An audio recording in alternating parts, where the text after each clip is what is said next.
네, 안녕하세요. 멘탈이 전부다의 철영입니다. 네, 한 주의 마지막이었던 오늘 시장은 강한 상승으로 마무리되었습니다. 3대 지수가 모두 1% 이상 올랐고 나스닥은 거의 2% 가까이 올랐는데요. 오늘은 또 무슨 일이 있었을까요? 일단 오늘 시장이 좋았던 가장 큰 원인은 채권 수익률의 하락입니다. 4%를 넘기며 시장을 불안에 떨게 만들었던 10년물 채권 수익률은 오늘 하루에만 10베이시스 포인트 이상 하락하면서 다시 3%대로 돌아왔습니다. 이 영향으로 오늘 나스닥이 2% 가까이 오른 거죠. 그런데 아직 채권 수익률의 추세를 확신하기에는 조금 이릅니다. 채권 수익률은 최근 가파른 상승세를 지속해왔죠. 바로 금리가 더 오를 것이란 예측 때문이었습니다. 채권 수익률이 이렇게 올랐다는 것은 반대로 얘기하면 채권 가격이 그만큼 하락했다는 뜻입니다. 만약 미래에 더 높은 금리의 채권이 나온다면 지금의 채권은 인기가 없어지겠죠? 그래서 가격이 하락합니다. 하지만 오늘 채권 수익률의 급격한 하락은 기존에 단기간에 크게 올라왔던 것에 대한 반발세에 가깝고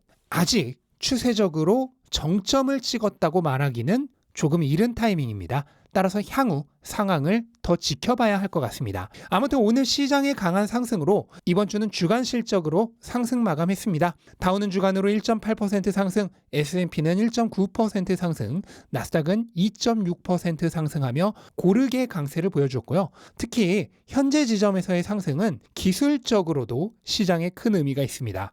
다우는 최근 가격이 횡보하는 박스권 형태를 보이고 있었는데 그 박스권의 하단을 깨지 않고 정확히 바닥에서 반등하는 모습을 보여주었습니다. S&P의 경우도 뚫어냈던 하락 추세 저항선이 이제는 지지선으로 바뀌었고 그 영역에서 정확하게 지지를 받고 반등한 모습을 보였습니다. 어제 전날의 음봉을 지지 영역에서 완전히 감싸는 상승 장악형이 나오면서 확실한 강세 신호가 나왔다고 말씀을 드렸는데 오늘도 어제에 이어서 크게 상승하면서 그 신호가 틀리지 않았음을 확인시켜 준 것이죠. 시장에게 있어서 가장 최고의 시나리오는 이번 채권 수익률의 급등과 주식시장의 하락이 모두 연초부터 계속되었던 시장 급등에 대한 한 차례 강한 조정으로 끝이 나는 케이스가 될 것입니다. 나스닥의 경우는 올해가 시작되자마자 한 달 넘게 특별한 조정도 없이 20%가 올랐습니다. 따라서 한번 쉬어가는 타이밍이 필요했죠. 그리고 이번 시장 조정이 더 큰 상승을 위한 매수 여력을 확보하는 충전의 시기로 마무리된다면 더없이 해피한 케이스가 될 것입니다. 물론 팔아버린 다음에 폭락하라고 저주를 거시던 분들에게는 안타까운 흐름이 되겠지만요. 다만 아직 확실하게 반등한 것은 아닙니다. 어쩌면 단기간의 가격 하락과 지지 영역에서의 서포트가 맞물려서 나타난 기술적 반등에 불과할 수도 있습니다. 그래서 결국 저의 예상은 바뀌지 않았습니다. 시장은 현재 가격대에서 크게 오르기는 힘들 것입니다. 어쩌면 다시 떨어져서 지지 영역을 리테스트하는 경우도 있을 수 있겠습니다. 그러다가 방향을 확인하고 본격적으로 움직이는 시기는 결국 3월 10일에 있을 고용보고서와 14일에 있을 소비자 물가를 확인한 이유가 될 것 같습니다. 그 전까지의 시장의 움직임은 어차피 준비 운동에 불과하기 때문에 큰 의미가 없다고 생각합니다. 이 두 개의 주요 보고서의 내용에 따라 언제든 방향이 한 방에 크게 선회될 수 있습니다. 네, 그리고 암호화폐 시장에서 약간 불온한 움직임이 있었는데요. 비트코인의 가격이 어제 순식간에 5%나 하락한 것입니다. 이유는 실버게이트 사태 때문입니다. 암호화폐를 상대로 거래하는 실버게이트 은행이 길었던 암호화폐 하락기와 FTX 사태 등으로 인해 몇 달 만에 100억 달러가 훨씬 넘는 자금 유출이 일어났고 이로 인해 부실이 우려되는 상황에 처했는데요. 이에 따라 뱅크런에 가까운 현상이 벌어지고 있는 것입니다. 코인베이스를 포함한 많은 기업들이 거래은행을 타은행으로 바꾸면서 실버게이트에서 자금을 빼고 있습니다. 예전 셀시우스나 FTX 사태를 기억하고 있는 투자자들은 실버게이트에서 뱅크런이 일어나면 또다시 심각한 자금 경색이 발생하는 것이 아닌가 하는 공포심이 있겠죠. 이렇게 암호화폐 시장 전체에 대한 긴장감이 고조되자 트레이더들은 리스크 테이킹을 위해 매도를 시작했고 이로 인한 가격 하락으로 파생상품 시장에서 하루 만에 비트코인이 2억 4천만 달러나 청산되며 가격이 급락하게 된 것입니다. 다만 실버게이트 문제가 FTX만큼의 영향을 주기는 어렵다고 생각합니다. 실버게이트는 FTX는 다릅니다. FTX는 최대 거래소 중 한 곳으로 유동성과 거래량의 핵심 공급원이었죠. 반면 실버게이트는 기업들이 법정 화폐와 암호화폐를 오가기 위한 창구에 불과합니다. 그러니까 거래소가 아니라 환전소인 거죠. 그런데 이 환전소가 실버 게이트만 있는 게 아니란 게 문제죠. 시그니처를 비롯한 다양한 대안이 있기 때문에 코인베이스나 레저가 그랬던 것처럼 그냥 거래은행만 바꾸면 됩니다. 거기에 이미 최근 수개월 내에 100억 달러가 넘는 자금이 빠져나가면서 많은 기업들이 리스크 오프를 완료해둔 상황입니다. 따라서 FTX 사태만큼의 큰 파급력을 지닐 가능성은 낮고 투자 심리 약화로 인한 일시적 시장 조정으로 끝날 가능성이 높지 않나 생각합니다. 다만 암호화폐 시장은 투자자들의 투심에 의해 가격이 변화하는 정도가 주식시장보다 훨씬 심하고 파생상품 시장에 의한 가격 변동 역시 더 크기 때문에 이 균열로 인한 단기적 변동성은 당분간 굉장히 클 수 있다는 거, 이 정도만 염두에 두시면 될 것 같습니다. 네, 그리고 테슬라가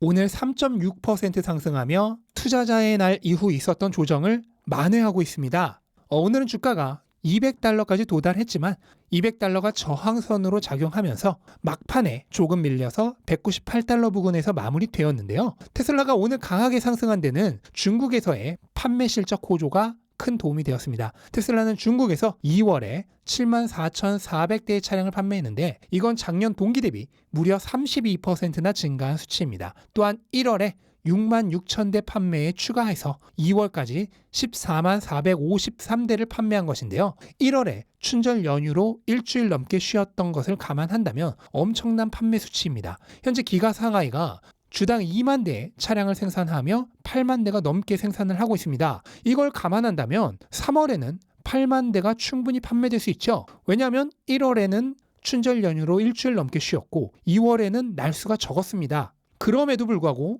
평균적으로 7만 대 이상씩을 판매한 것이니까 3월에 8만 대는 전혀 어려운 것이 아닙니다.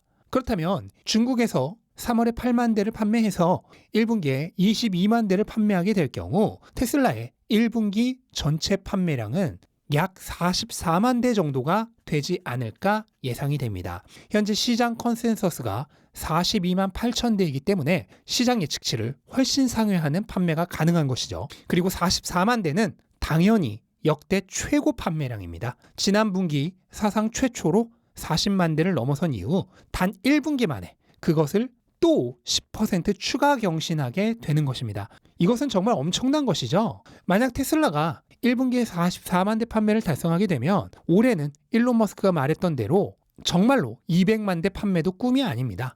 테슬라의 판매량은 매분기 10%가 넘게 증가하고 있는데요. 보수적으로 올해는 각 분기당 이번 1분기 실적의 10%씩만 증가한다고 감안해도, 그러니까 분기당 4만 대 정도씩만 늘어난다고 해도 2분기에 48만 대, 3분기에 52만 대, 4분기에 56만 대로 200만 대가 충분히 가능합니다. 그리고 이것을 가능하게 만들어주는 것은 테슬라의 가격이나 여력에 있습니다.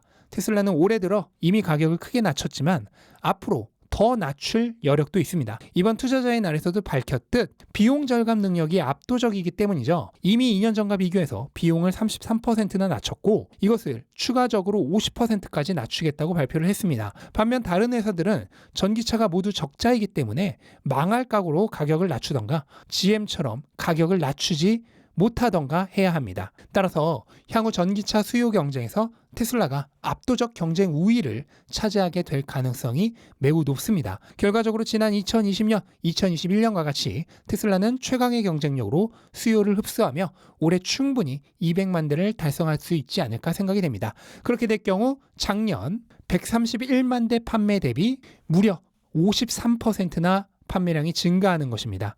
2022년에 만들겠다는 자동차를 2023년이 돼서도 절반밖에 만들지 못하는 다른 회사들과는 차원이 다른 것이죠. 물론 테슬라는 이 가능성을 앞으로 증명해 나가야 됩니다. 그리고 그것이 증명됨에 따라 불확실성이 사라지며 가격 역시 폭발적으로 상승하게 될 것입니다. 네, 이렇게 이번 주 시장 정리해봤고요. 다행히 금요일에 좋게 마무리가 되면서 즐거운 주말을 보낼 수 있게 되었는데요. 당분간 불안불안한 상황은 계속되겠지만 부디 주말만큼은 오늘의 기분을 이어서 즐겁게 보내셨으면 좋겠습니다. 네, 이것으로 오늘 영상 마치겠습니다. 영상 도움되셨다면 구독과 좋아요 부탁드리고 즐거운 주말 되시기 바랍니다. 감사합니다.